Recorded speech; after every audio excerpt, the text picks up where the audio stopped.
Hey, how's it going? This is Mr. Fowler, if you could not tell by my expertly crafted Bitmojis up here. If I have you as an eighth grade student, you're familiar with this. This is me sort of talking you through some information. If you are not, then welcome to the show. I'm going to talk you through some tips on how to make your slideshow presentations awesome. What this is not is it's not a presentation on how to make presentations. I think most of you are pretty good at this already, so not going to really waste your time with how to make these. But if you need some refreshing tips, check out the cheat sheet that is either on the website or your teachers have handed to you here. It's from our friends at shakeuplearning.com. Again, this presentation is going to be primarily on how to make your text look awesome. So let's get started, shall we? I'm going to start here with tip number one, and I'll make this big so we can all see this. Tip number one would be to remember that the best part of any presentation is the presenter, not the slideshow, right? So make sure to have only the minimum required text on each slide. If you don't do that and you feel like you want to put all the text on there all the time, this is what can happen. This is a little too much. Again, eighth graders, you'll know what this text comes from, hopefully. Declaration of Independence. Good, good. Thanks for knowing that. This is too much. Okay, this is a little bit too much text. And what tends to happen with some of you is that you feel compelled to read the text that's on the screen to the audience. No offense, but that's kind of boring. So don't just read to us what's going on here on the screen here. It's just too much. What you want to do is you want to emphasize different things that are important to the audience and to you. And again, use the presentation as a guide, as an aid, not necessarily as the be all end all. And I'm just going to read you the screen. Okay. This is better. This is a little bit more emphasized, a little bit easier to understand. Tip number two is all about trying to simplify. So tip number two, don't go crazy with your transitions and animations. I found that the appear effect is the best in terms of inserting text onto your slides. I think it allows the audience to try and figure out what's happening. So appear effect, I think, is a cool one to use. Again, the fly in, fly out is fine. The appear, the one where it like dances, that one's cool too. The dissolve's cool. Fine, that whatever. But remember, what you want to do is you want to be consistent. So if you choose one, use the same one for all of them. Okay? That's all that tip number two is about.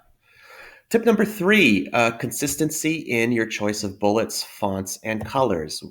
I see way too many slides that look like this because students want to get a little creative. This is creative, but it's hard to understand sort of what my eye is supposed to be focused on. So again, the presentations are supposed to amplify and make your presentation awesome, not necessarily distract from what it is you're saying. So this is a little distracting.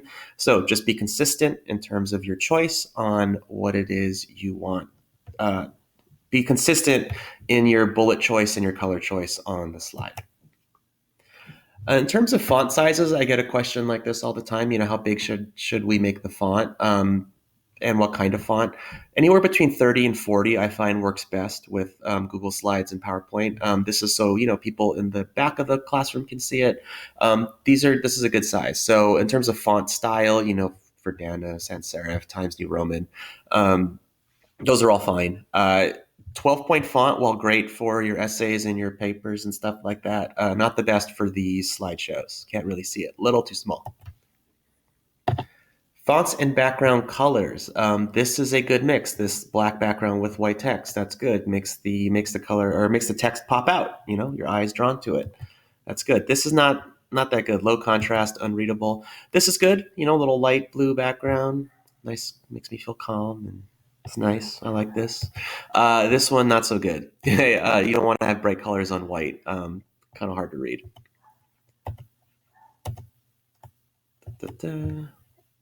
Oh, sorry. Got a little frozen there. Okay, tip number four, if you're going to have some graphics or tables and charts, use them sparingly and appropriately. This is a table that someone has inserted from another file, hard to read, impossible to read or understand. Look, if you can't make heads or tails of it, then no one in your audience will either. So what you want to do is put in a table and then emphasize different parts of it with colors or drawing tools or strong contrasting color or a call out box. And again, these are all tools that I'm pretty sure most of you know how to make or insert into your slideshows. I will say, just for point of emphasis, if you are looking at inserting certain things, go to insert here. Okay, and this is where you're going to find a lot of stuff that you can insert. All right, so going back to our slideshow here, let me jump to this.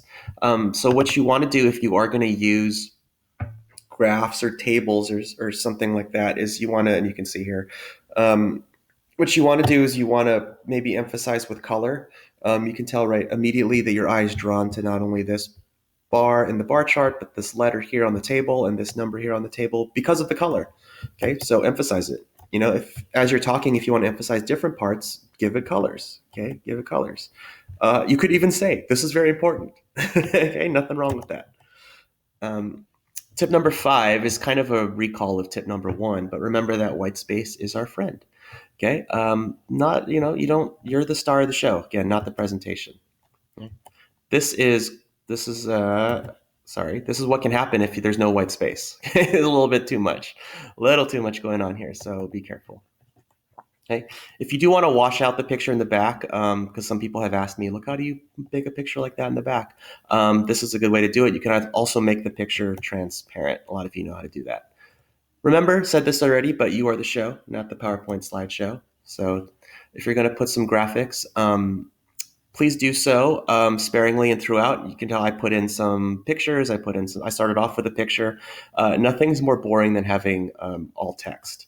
So what you want to do is you want to put in pictures, and you want to make sure that they are high resolution, right? Not all pictures on the internet are the same. So be careful. Be careful with inserting a low res picture, because it can, when you try to make it bigger, it can look like this, which is like nothing. Okay. Resolution. You want to make sure that you try, and this is for the, you photo heads out there, try and find, the higher the DPI, the better the picture, the better the resolution.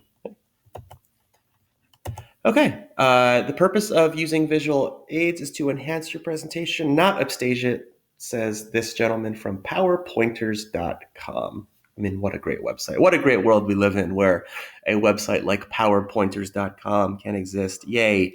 So there you go. Okay. So that is a very quick, easy to digest, hopefully, presentation on how to make your presentations the best. So again, if you have any questions, talk to your teachers. Otherwise, I will see you later.